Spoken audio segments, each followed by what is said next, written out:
Hello again, my darlings.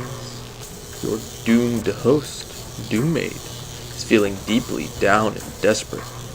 My dire straits have drawn me to divulge a dark, undisclosed detail about Doomworld. Listen if you dare. The age of the K-shaped economy is over.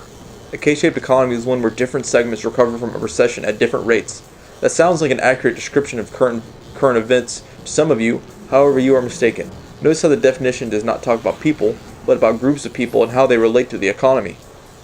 According to the metrics that decision makers refer to, the economy is doing great.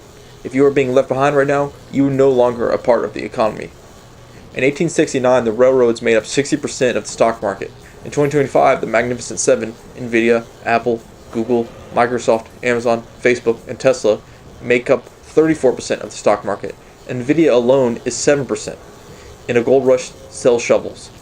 In my opinion, this sets up bad incentives for shareholders in positions of power.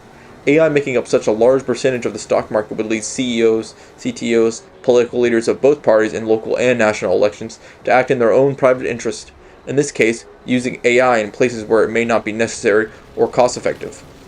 I'm not one to nag on large language models. They certainly have their place and will be disruptive, but railroads were not replaced the day the Wright brothers flew at Kitty Hawk. This technology needs to grow to be useful.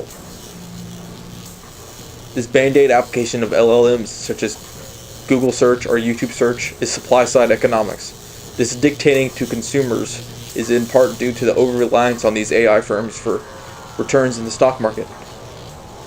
Another concern is the melding of tech firms in the United States government.